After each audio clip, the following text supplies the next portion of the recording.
damos la bienvenida al programa de fortalecimiento de capacidades didácticas del Ministerio de Educación. Hemos llegado al módulo 3 en el que veremos procedimientos didácticos incluyendo estrategias, técnicas y metodologías tanto para el aula presencial como para la virtual. Mi nombre es Mónica Franco Pombo, soy la facilitadora de este programa y hoy nos acompaña Juan Carlos Rodríguez, experimentado profesional de la educación, con quien intercambiaremos algunos puntos de vista sobre la temática que nos ocupa. Bienvenido, Juan Carlos. Gracias, Mónica. ¿Han oído hablar de los círculos virtuosos? Pues en el campo educativo, el más importante es el que está conformado por la tríada didáctica, acto educativo, docentes. ¿Qué me puedes contar, Juan Carlos, sobre esta tríada? Gracias, Mónica. Pues puedo decir que estos tres elementos interactúan de la siguiente manera. La didáctica propone los principios, orientaciones, elementos y técnicas que constituyen la base sobre la cual el docente seleccionará el medio con el que construirá el acto educativo o la situación de aprendizaje idónea para sus estudiantes. Así es, Juan Carlos. Además, tenemos que ser conscientes de que este círculo virtuoso es eminentemente comunicativo y de que en él hay un verdadero intercambio de mensajes de los cuales depende el aprendizaje significativo. Pero, Juan Carlos, ¿qué debemos entender por un principio didáctico? Varios autores señalan, como indica el gráfico que vemos, que los principios didácticos son las adecuaciones que hacemos del hecho educativo y pueden tener distintos tipos. Te propongo ver 4. En efecto, vamos al primero de ellos. Tenemos la adecuación a la finalidad, que es básicamente el carácter educativo de la actividad didáctica. Ese carácter educativo debe responder a la intencionalidad de la ruta de aprendizaje desde un enfoque multidimensional. El contenido es simplemente un medio para lograr otros aprendizajes correlacionados. A veces cometemos el error de presentar los contenidos en clase aislados y sin una conexión con otras temáticas. Les voy a dar un ejemplo. Si estudiamos en ciencias naturales los diferentes tipos de energía y entre ellos la eléctrica, debemos propiciar a partir de este tema hacer conciencia en nuestros estudiantes sobre el consumo responsable, el ahorro energético y su impacto en la economía de la familia. Conozco un profesor que utilizó este contenido para proponer un reto en clases. Les propuso a sus estudiantes bajar durante 3 meses el consumo de la planilla eléctrica de sus casas. Quien lo lograra superando el 20% de ahorro recibiría como reconocimiento una planta para iniciar su huerto en casa.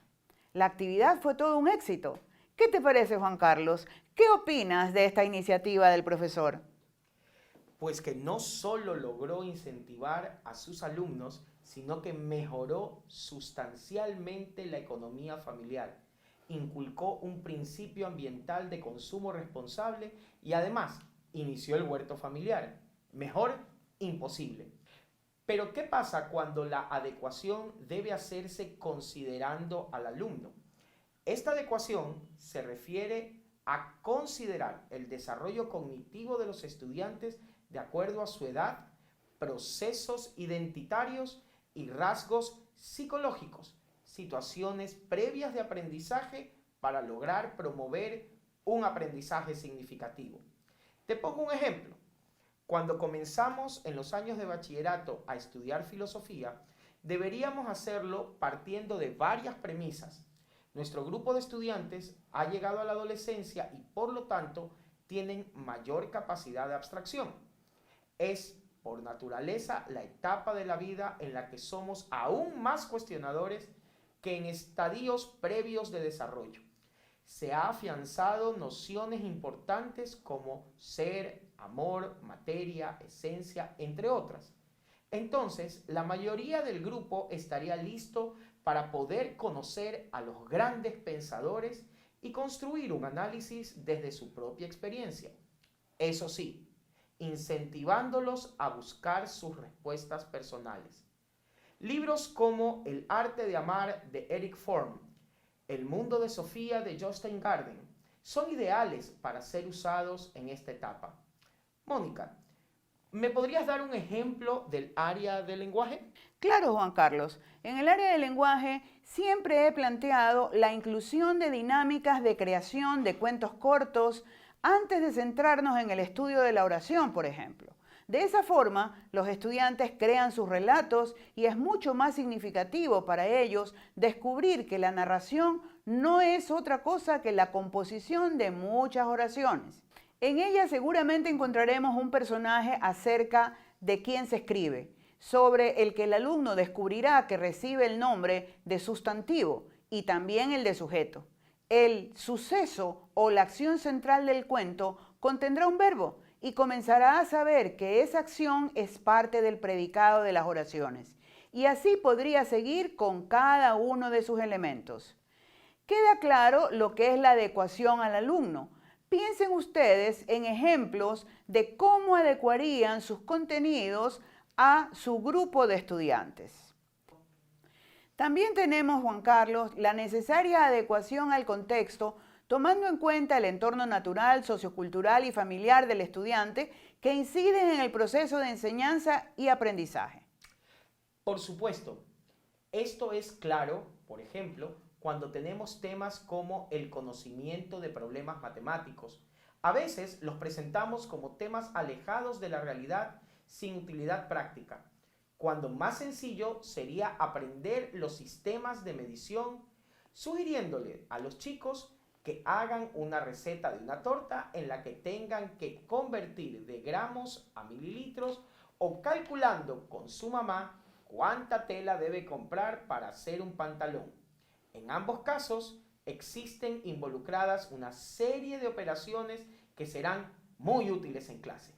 Tienes toda la razón, Juan Carlos, y no hay que olvidar la importantísima adecuación del contenido elaborando recursos de una forma potencialmente significativa. Esto quiere decir que además de ajustarse a los intereses, motivaciones y estructura psicológica del estudiante, los contenidos deben surgir desde una estructura lógicamente organizada. Yo te puedo dar un ejemplo de cómo realizar esta adecuación. Para enseñar la estructura del mundo natural, habrá que comenzar por los conceptos orgánico e inorgánico para seguir estableciendo diferencias dentro de cada categoría. ¿Cómo haríamos para ilustrar los conceptos diferenciales entre ambas categorías? De la manera más simple, con un animal para lo orgánico y con una piedra para lo inorgánico. La mayoría de las veces, la solución más simple es la ideal. Les presento otros principios frecuentes sobre los cuales deben leer en el material previsto en este programa. Ahora, Juan Carlos, hablemos sobre modelos y enfoques de enseñanza, pero desde una perspectiva integradora. Un modelo educativo está definido por el modo de aprender, la relación entre enseñanza y aprendizaje, los recursos y estrategias utilizados para llevarlo adelante y el enfoque de enseñanza indica la dirección elegida para hacerlo. Claro, podemos encontrar enfoques centrados en la indagación, en la que se sitúa al estudiante frente a un problema que debe resolver. Enfoques centrados en la comprensión de conceptos o de textos simples y complejos o en contextos locales o globales. Y por supuesto, aquellos que ponen énfasis en un enfoque de inclusión en el que todos puedan superar barreras de acceso al aprendizaje. De acuerdo, aunque todos tienen su utilidad dependiendo del modelo elegido, el enfoque transdisciplinario suele ser muy eficaz, tanto al involucrar al estudiante como actor principal de su aprendizaje, como por proponerle una amplia visión que trasciende las fronteras de las asignaturas específicas.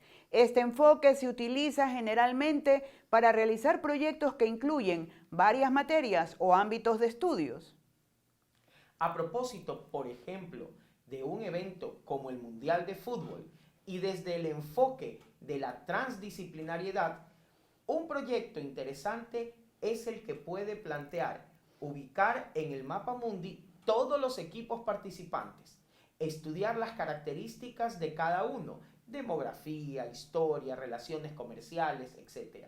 Armar la tabla de posiciones con los pronósticos, porcentajes de tiros libres, goles, etc.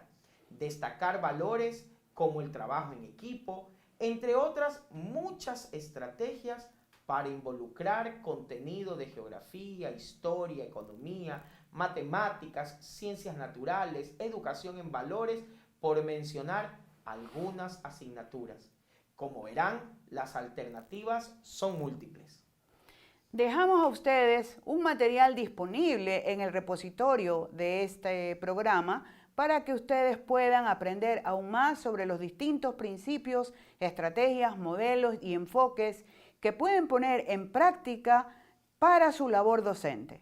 Tienen en sus manos infinitas posibilidades para enriquecer su trabajo y el aprendizaje de sus estudiantes. Hasta el próximo programa.